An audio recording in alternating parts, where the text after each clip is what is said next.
నమస్కారం వార్తలకు స్వాగతం ముందుగా ముఖ్యాంశాలు స్పీడప్ బిజినెస్ తో ఇతర రాష్ట్రాల కంటే ఏపీ ముందుండాలి మంత్రి నారా లోకేష్ కలెక్టర్లకు సూచన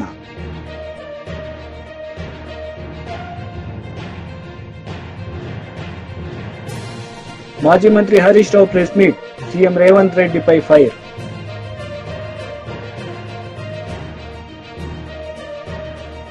పొట్టి శ్రీరాములు ఆత్మార్పణ దినం కార్యక్రమంలో సీఎం చంద్రబాబు నాయుడు పాల్గొన్నారు. ఈ సందర్భంగా ఆయన ప్రసంగించారు. పటేల్ పట్టాభితో ఏర్పాటైన కమిటీ మద్రాసు నగరాన్ని వదులుకుంటే తెలుగు రాష్ట్రం ఇస్తామని ఒక కండిషన్ పెట్టారు. చాలా నగరాలు వదులుకున్నాం మనం. చరిత్రలో మీరు ఒకసారి చూస్తే అభివృద్ధి చేయడం, అక్కడి నుంచి మళ్లీ రావడం, మళ్లీ అభివృద్ధి చేయడం, ఇది ఒక విధంగా చరిత్రలో మనకు పడిన ఇబ్బందులు కూడా ఇవన్నీ కారణాలు. దానిపైన కమిటీ వేసి మళ్లీ పెండింగ్ పెట్టాడు నెహ్రూ గారు. అవన్నీ పెండింగ్ పెట్టిన తర్వాత మీరు ఒకసారి చూస్తే పొట్టి శ్రీరాములు గారు చేసిన త్యాగంతో అది కూడా మనం చూసినప్పుడు ఈయన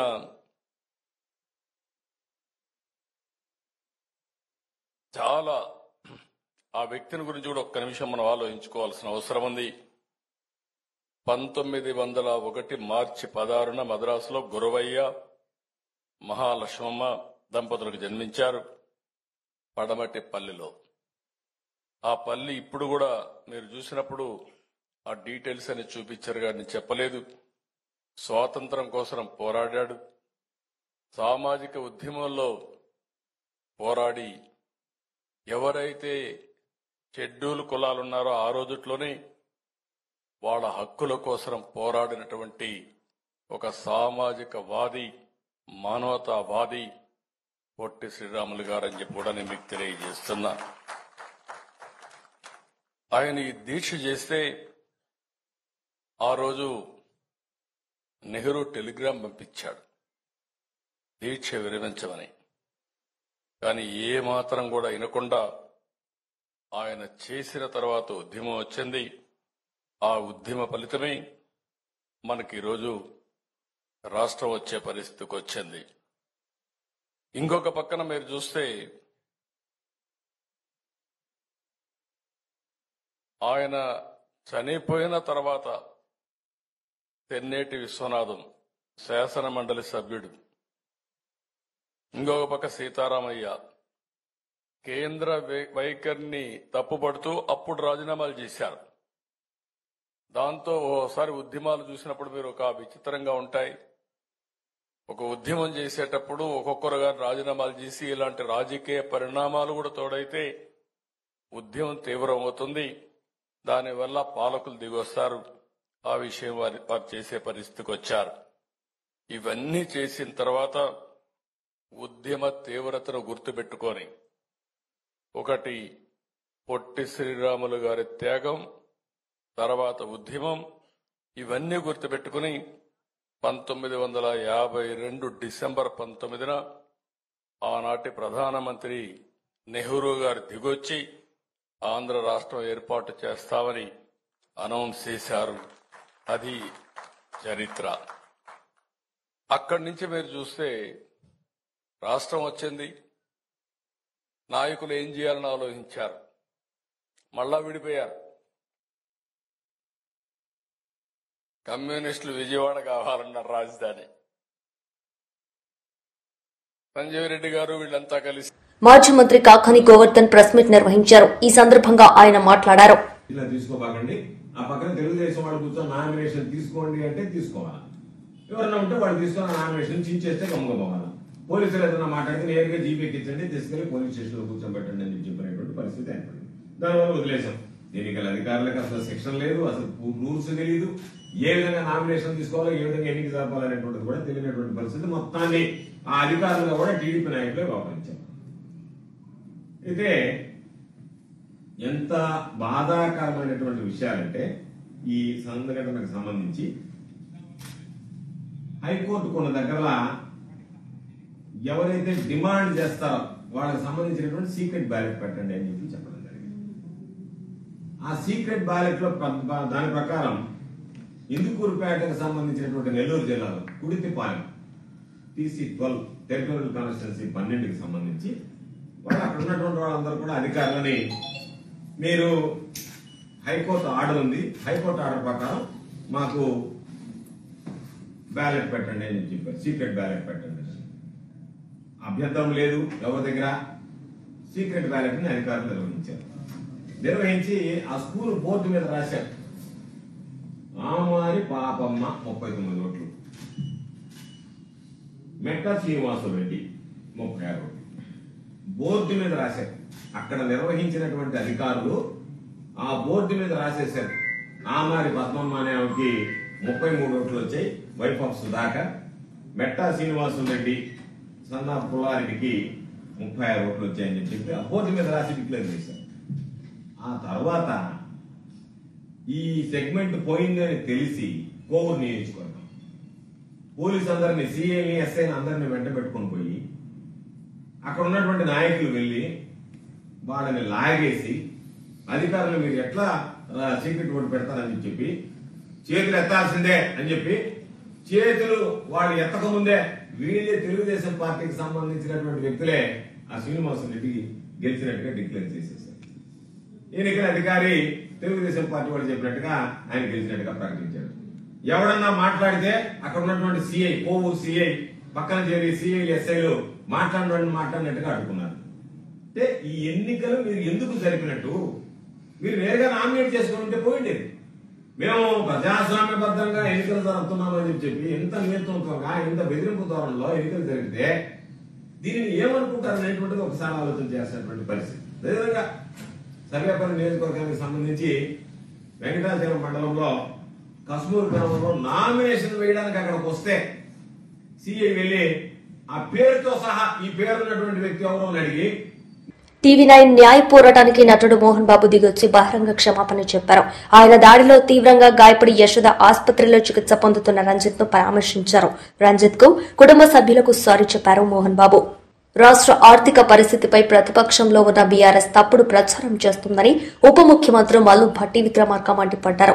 ఖమ్మంలో మీడియాతో మాట్లాడిన డిప్యూటీ సీఎం రాష్ట్ర అప్పులకు సంబంధించి లెక్కలను గణాంకాలతో సహా వివరించారు. 10 ఏళ్ల కేసీఆర్ సర్కార్ చేసిన అప్పులకు వడ్డీలు చెల్లించేందుకే మళ్లీ రుణాలు తీసుకోవాల్సిన దుస్థితి దాపరించిందని ఆందోళన వ్యక్తం చేశారు. అసెంబ్లీ వేదికగా ఎవరు ఎన్ని అప్పులు చేశారో చర్చించేందుకు తాము సిద్దంగా ఉన్నామని స్పష్టం చేశారు.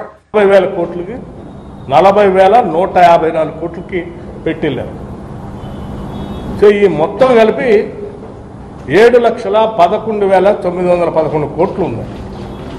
ఇది రాష్ట్ర ప్రభుత్వం ఆయా బ్యాంకులకి, కార్పొరేషన్లకి, లేకపోతే ఉద్యోగస్తులకి, కాంట్రాక్టులకి కట్టాల్సిన అప్పులు. ఇవి లెక్కలతో సహా రేపొద్దున శాసనసభలో కూడా వాళ్ళు చర్చ పెడితే ఆ చర్చలో చూపించడానికి కూడా సిద్ధంగా ఉన్నాను. దానికంటే ముందు ఈ రాష్ట్ర ప్రజలకి గత కొన్ని రోజులుగా హరీష్ రావు గారు, ఇవాళ ఇంకా ఒకళ్ళిద్దరు కూడా మాట్లాడారు. మరి ఇంత పచ్చి అబద్ధాలు ఉన్నవా? ఇవన్నీ దాస్తే దాగాయి కాదు, ప్రభుత్వ రికార్డులో ఉండే, బ్యాంకుల దగ్గర ఉండే లెక్కలే ఇవన్నీ. సో ఇది ఒక వాస్తవ పరిస్థితి. లేకపోతే మీరు అప్పులు విపరీతంగా చేస్తూ ఉన్నారు, మీరు కూడా మేము చేసాం, మీరు కూడా చేశారని చెప్తా ఉన్నారు. మేము చేసాం, మీరు చేశారంటున్నారు. మీరు చేసిందేమో మీరు తినటానికి, మేము చేసిందే మీరు తెచ్చిన అప్పులను ఆ అప్పు అసలు వడ్డీ కట్టడానికి అప్పు చేస్తున్నాం. ఉదాహరణకి మేము ఇప్పటికల్లా 54,118 కోట్లు అప్పు చేశాం FRBM లిమిట్ ప్రకారం. కానీ తిరిగి కట్టింది, అప్పు కట్టింది, ఇవన్నీ కూడా చేసింది దేనికంటే ఈ 10 నెలల్లో 11 నెలల్లో 66,772 కోట్లు అప్పు వడ్డీ కలిపి కట్టాం. అంటే తీసుకున్న అప్పే సరిపోక ఇంకా రాష్ట్ర ప్రభుత్వం నుంచి ఆదాయాన్ని కూడా కలిపి మీరు తెచ్చిన అప్పు మీరు తినడానికి మేము కట్టింది 722 కోట్ల రూపాయలు. ఒకసారి ఆలోచన చేయండి. 66,722 కోట్ల రూపాయలు ఇప్పటికల్లా మేము ఈ బ్యాంకులకి మిగతా వాటికి హార్డ్ క్యాష్ని కట్టింది. 2014 రాష్ట్ర విభజన జరిగే నాటికి మహిళా సాధికారతే లక్ష్యంగా కేంద్ర ప్రభుత్వం అతివల అభ్యున్నతికి పెద్దపీట వేస్తోందని కేంద్ర బొగ్గు గనుల శాఖ మంత్రి కిషన్ రెడ్డి స్పష్టం చేశారు. సికింద్రాబాద్ జేసీ ఆధ్వర్యంలో మహిళలకు ఉచితంగా 100 కుట్టు మిషన్లు పంపిణీ చేశారు.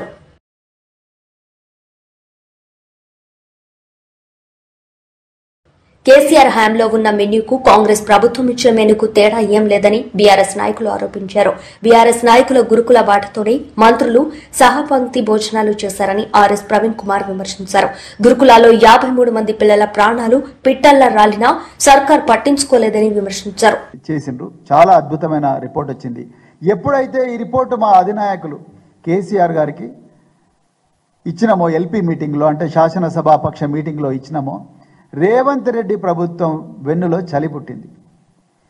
గత సంవత్సరంలో 53 మంది పిల్లలు పిట్టల్లాగా రాలిపోతుంటే మొద్దు నిద్రపోయిన ప్రభుత్వం, శైలజ అనే బిడ్డ 20 రోజుల పాటు నిమ్స్లో విషాహారం తిని హాస్పిటల్లో పడితే కదలని ప్రభుత్వం, బచ్చలకూర శ్రీకాంత్ అనే ఒక బిడ్డ 6వ తరగతి బాలుడు 4 రోజుల పాటు వాంతులు విరేచనాలతో భువనగిరి వెల్ఫేర్ స్కూల్లో చనిపోతుంటే కదలని ప్రభుత్వం, అదేవిధంగా 2 బిడ్డలు సాంఘిక సంక్షేమ హాస్టల్లో చనిపోతే కదలని ప్రభుత్వం, పాము కాటుకు గురైతే కదలని ప్రభుత్వం నిన్న మాత్రం ఒక పెద్ద హంగామా చేసిండ్రు.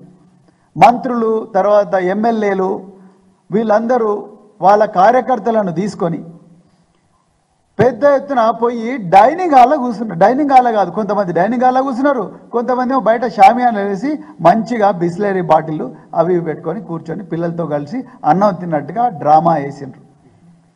ఒక వనభోజనాల కార్యక్రమం పెట్టుకున్నారు వీళ్ళు, ఒక పిక్నిక్ పెట్టుకున్నారు. నిన్న జరిగిందంతా కూడా కేవలం పిక్నిక్. మీరు మీడియాలో వచ్చిన వార్తలు చూస్తే, అదేవిధంగా మరి సామాజిక మాధ్యమాల్లో వచ్చిన వార్తలు చూస్తే మీకు క్లియర్గా అర్థమైపోతుంది. చాలామంది తల్లిదండ్రులు ఏమన్నారా అంటే, ఇది ఒక్కరోజు పండగలాగానే అనిపిస్తున్నది, రోజు ఇట్లా ఉండదు కదా స్కూళ్ళల్లోని. కాంగ్రెస్ పార్టీ కార్యకర్తలే నిన్న వైరా నియోజకవర్గంలో ఒక స్కూల్లో, సంక్షేమ పాఠశాలలో కాంగ్రెస్ పార్టీ కార్యకర్త, రేవంత్ రెడ్డి పార్టీ అయిన కాంగ్రెస్కు ఓటేసిన వ్యక్తి ఓపెన్గా ఆయన ఏమన్నాడు, మేము ఈ పార్టీనే కానీ రోజు ఇట్లా ఉండట్లేదు, మీరు వచ్చినని ఇట్లయితున్నది, ఈ డ్రామాలు ఆపేయండి అని ఆ తండ్రి స్పష్టంగా చెప్పిండు. చాలా చోట్ల కూడా తండ్రులు చెప్పిండు. ఈ విధంగా తండ్రులు మాట్లాడతారని, ఈ విధంగా ప్రజలు వాళ్ళ విద్యార్థుల తల్లిదండ్రులు మాట్లాడతారని ఒక 2 రోజుల ముందు ఒక డ్రామా చేసిండు రేవంత్ రెడ్డి. అదేందో మీకు చెప్పాలి. స్కూల్లో ప్రిన్సిపాల్ అందరికీ ఒక మెసేజ్ పోయింది. ఏమని? కేవలం తల్లులను మాత్రమే అనుమతించండి. 2వ శనివారం సెలవు దినము, అందరూ తల్లులు తండ్రులు అందరూ కూడా బిడ్డలు చూసుకోవడానికి వస్తారు. కానీ రేవంత్ రెడ్డి ప్రభుత్వం ఏ మెసేజ్ ఇచ్చిందయ్యా అంటే, కేవలం తల్లులను మాత్రమే రానివ్వండి స్కూళ్ళలకు. ఇది ఎక్కడ న్యాయం? తల్లి తండ్రి ఇద్దరు కలిసి వాళ్ళ పొట్ట చించుకొని పుట్టిన బిడ్డను చూడడానికి, పరామర్శించడానికి నెలకు ఒకసారి పోతారు, 2వ శనివారం పోతారు. ఒక తల్లే రావాలనడం ఏంటి? అసలు ఎట్లా న్యాయం అవుతుంది ఇది? అంటే తల్లిదండ్రులను కూడా విడదీస్తున్నావా నువ్వు? అదొకటి. రెండవది, వేరే వాళ్ళు రావడానికి లేదు. మరి నిన్న ఎంతమంది మినిస్టర్లు ఎంబడి వీళ్ళందరూ పోలేదు? మా బోత్ ఎమ్మెల్యే అయిన అనిల్ కుమార్ జాదవ్ గారిని అయితే ఆయన పేరు కూడా పెట్టలేదు. ఆయన ఎమ్మెల్యే, ఒక ప్రోటోకాల్ ఉండి రాజ్యాంగబద్ధంగా ఎన్నికైన ఎమ్మెల్యే ఆయనను స్కూల్లోకి రానియని పరిస్థితి. అరే, ప్రజలు ప్రజాస్వామ్యబద్ధంగా ఎన్నుకున్న ఎమ్మెల్యే ఆయన నియోజకవర్గం ఉండే స్కూళ్ళకు ఆయన ఓడంట, ఆయన పోకూడదంట, కలెక్టర్ మాత్రం పోవాలంట, ఆయన ఫోటో ఉండకూడదంట, కాంగ్రెస్ నాయకుల బొమ్మలు మాత్రం ఉండాలంట. ఎక్కడి నుంచి వచ్చింది ఈ రూలు? అదేవిధంగా మరి నిన్న ముఖ్యమంత్రి గారు చిలుకూరు పోయిండు. మొట్టమొదటిసారిగా ఒక స్కూల్ పోయిండు ముఖ్యమంత్రి గారు. చిలుకూరు పోయి ఆయన ఎట్లా తిన్నాడు, పిల్లలు ఎట్లా కూర్చోబెట్టుకున్నాడు, అవన్నీ ఇక్కడ చర్చ అనవసరం. కానీ విషయం చెప్పాలి. ఆయన మాట్లాడుతూ ఏమన్నాడు? ఇది అందరూ తెలంగాణ ప్రజలు గమనించాలి. ఎందుకంటే అబద్ధాలే ఊపిరిగా బతుకుతున్న ఈ ముఖ్యమంత్రి గారు నిన్న ఇంకొక పిల్లల ముందర, ముక్కుపచ్చలారని పిల్లల ముందర ఒక చక్కటి అబద్ధం చెప్పిండు. ఆయన ఏం చెప్పిండండి ముఖ్యమంత్రి గారు? గత ప్రభుత్వంలో ఏమీ జరగలేదు ఈ పిల్లలకు, గత ప్రభుత్వంలో ఎప్పుడు కూడా డైట్ ఛార్జీలు ఇవ్వలేదు, గత ప్రభుత్వంలో ఎలాంటి తిండి పెట్టలేదు, కాస్మెటిక్ ఛార్జీలు ఇవ్వలేదు, అందువల్ల ఈ గురుకులాల ప్రతిష్ట అంట పూర్తిగా మంట కలిసిందంట. అమరజీవి పొట్టి శ్రీరాములు ఆశయాలు కొనసాగిస్తాం, ఆయన ఆకాంక్షలకు అనుగుణంగా ముందుకు సాగుతామని వైఎస్ఆర్సీపీ రాష్ట్ర ప్రధాన కార్యదర్శి ఎమ్మెల్సీ లేళ్ల అప్పిరెడ్డి అన్నారు. పార్టీ కేంద్ర కార్యాలయంలో అమరజీవి పొట్టి శ్రీరాములు వర్ధంతి కార్యక్రమం నిర్వహించారు. ఈ సందర్భంగా పొట్టి శ్రీరాములు చిత్రపటానికి పార్టీ నాయకులు పూలమాలలు వేసి నివాళులర్పించారు. నాయకుల త్యాగ ఫలితంగా దేశానికి స్వాతంత్రం సంపాది 40 ఏళ్ళు ఆ తరువాత ఈ రాష్ట్రానికి సంబంధించి తెలుగు మాట్లాడే వాళ్ళందరూ కూడా ఒక ప్రాంతంలో ఒక రాష్ట్రంలో ఉండాలనే భావన కలిగినటువంటి వ్యక్తిగా నిస్వార్థంగా తెలుగు రాష్ట్రం ఏర్పాటు కావాలనే భావంతో ఆయన ముందుకు సాగినటువంటి ప్రక్రియలో చివరికి ఆయన ఆమరణ నిరాహార దీక్ష చేపడితే ఆ రోజున నిజంగా దురదృష్టం. ఎందుకంటే మనం అనుకుంటా ఉన్నాం 1947కు ముందు జరిగినటువంటి సంఘటనలు, ఉద్యమాలు, ఫలితాలు, బాధలు, ఇబ్బందులు అది కూడా మనం అనుకుంటా ఉంటాం, చరిత్రలో చెప్పుకుంటా ఉంటాం. కానీ దురదృష్టం దేశానికి స్వాతంత్రం వచ్చిన తరువాత కూడా ఒక భాషా ప్రయుక్తమైనటువంటి రాష్ట్రం కావాలని కోరుతూ శ్రీ పొట్టి శ్రీరాములు గారు ఆమరణ నిరాహార దీక్ష చేపడితే ఆ నిరాహార దీక్ష ఉపసంహరించడానికి, ఆయన్ని బతికించడానికి ప్రయత్నం చేసినటువంటి పరిస్థితులు కూడా లేవనేది చదువుకున్నప్పుడు, నిజంగా చరిత్ర చూస్తున్నప్పుడు, చదువుతున్నప్పుడు నిజంగా కొంత బాధ కలుగుతున్నటువంటి పరిస్థితులు కూడా కనిపిస్తా ఉన్నాయి. కానీ వాళ్ళ గర్వంగా చెప్తున్న ఆంధ్రులు ఆరంభ సూర్యులు కారు. ఆంధ్రులు ఏ కార్యక్రమాన్ని తీసుకున్నా కూడా ఆ కార్యక్రమం నిర్మించడం కూడా నిర్విరామంగా ముందుకు సాగడం కోసం, ఏ సమస్య పరిష్కారం కోసం అయితే పోరాటం చేస్తారో ఆ పోరాటాల్ని చివరి వరకు కూడా తీసుకువెళ్లి ఆ సమస్యకు పరిష్కారం చూపించగలిగినటువంటి నాయకత్వం ఆంధ్రులకు ఉన్నదని చెప్పడంలో ఇవాళ పొట్టి శ్రీరాములు గారు చేసినటువంటి త్యాగనితే మనందరికి కూడా ఇవాళ భౌతికంగా ఆయన మన మధ్య లేకపోయినప్పుడు కూడా ఆయన మనందరి హృదయాల్లో కూడా జీవించి ఉన్నాడు అని చెప్పడానికి ఆయన చేసినటువంటి త్యాగాన్ని ఈ రోజున గుర్తుకు తెచ్చుకుంటా ఉన్నాం. ఇవాళ చూస్తా ఉన్నాం రాజకీయ వ్యవస్థలో ఇవాళ ఆలోచన చేస్తే ఏ కార్యక్రమం తీసుకున్నా కూడా నాకు ఏ లాభం జరుగుతా ఉందా, లేకపోతే నా పక్కన వాడికి ఏ లాభం జరుగుతుందనే భావంతో ముందుకు కొనసాగే రాజకీయ నాయకుల్ని, రాజకీయ పార్టీలు చూస్తా ఉన్నాం. కానీ నిస్వార్థంగా నా జాతికి, తెలుగు జాతికి న్యాయం జరగాల అనే భావంతోనే మహానుభావుడు మరణిస్తేనే ఆ మహానుభావుడి మరణం, ఆయన త్యాగం వల్లనే ఇవాళ మనం అందరం కూడా ఆంధ్ర రాష్ట్రంగా కర్నూలులో రాజధాని ఏర్పడినా, లేకపోతే తర్వాత హైదరాబాద్లో ఏర్పడినా, తర్వాత ఇవాళ తెలంగాణ, ఆంధ్రప్రదేశ్గా రెండుగా విడబడినా కూడా, కానీ ఇవాళ ఇక్కడంటూ ప్రత్యేకమైనటువంటి రాష్ట్రం వచ్చిందంటే మహానుభావుడు శ్రీ పొట్టి శ్రీరాములు గారి త్యాగం వల్లనే సాధ్యమైందన్న అంశాన్ని కూడా ఈ సందర్భంగా గుర్తు చేస్తూ, ఎందుకంటే సమాజం ఇందాక చెప్పినట్టుగా సమాజాన్ని గురించి ఆలోచన చేసే వ్యక్తిగా ఇవాళ ఆయన ఆశయాలు ముందుకు తీసుకువెళ్లే ప్రక్రియలో కూడా మా ప్రీతమ నాయకులు జగన్మోహన్ రెడ్డి గారు ఈరోజు ఆ మహానుభావుడు కళ్ళగన్నటువంటి అన్ని ఆలోచనల్ని, ఆశయాల్ని ముందుకు తీసుకెళ్లడంలో, సమాజంలో ఒక మార్పు తీసుకురావడానికి సంబంధించి, సమాజంలో పేదరికం లేనటువంటి సమాజాన్ని సృష్టించడం కోసం ప్రతిపక్ష నాయకుడిగా పనిచేసినటువంటి ఆ రోజుల్లో కానీ, ముఖ్యమంత్రిగా 5 సంవత్సరాలు పరిపాలన చేసినటువంటి పరిస్థితుల్లో కానీ, తిరిగి ఈ రోజున ఒక ప్రధానమైనటువంటి ప్రతిపక్షంగా రాజకీయ పార్టీగా వైఎస్ఆర్ కాంగ్రెస్ పార్టీ ఎప్పుడు కూడా మహానుభావుడు పొట్టి శ్రీరాములు గారి ఆలోచనల్ని, ఆశయాల్ని ముందుకు తీసుకెళ్లే దాంట్లో ఎప్పుడు కూడా మేమందరం కూడా జగన్మోహన్ రెడ్డి గారి నాయకత్వంలో ముందుకు సాగుతామని మరొక్కసారి ఈ సందర్భంగా గుర్తుకు తెస్తూ ఆ మహానుభావుడికి ఘనమైనటువంటి నివాళులు అర్పిస్తూ, భౌతికంగా లేకపోయినా మా అందరి హృదయాల్లో జీవించే ఉంటాడు పొట్టి శ్రీరాములు గారు. సూర్యుడు, చంద్రుడు, ఆకాశం ఉన్నంత వరకు కూడా ఆయన అందరి హృదయాల్లో కూడా చిరస్మరణీయుడిగా జీవించే ఉంటాడన్న అంశాన్ని కూడా ఈ సందర్భంగా గుర్తుకు తెచ్చుకుంటూ, ఏదో కొంతమంది వార్తలు ముగించే ముందు ముఖ్యాంశాలు మరోసారి. స్పీడప్ బిజినెస్ తో ఇతర రాష్ట్రాల కంటే ఏపీ ముందుండాలి. మంత్రి నారా లోకేష్ కలెక్టర్లకు సూచన.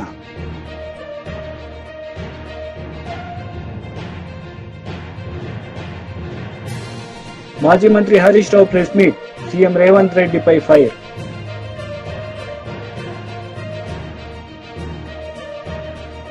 ఈ వార్తలు ఇంతటితో సమాప్తం. తిరిగి ప్రసారమయ్యే వార్తల్లో మళ్లీ కలుద్దాం. అంతవరకు సెలవు. నమస్తే.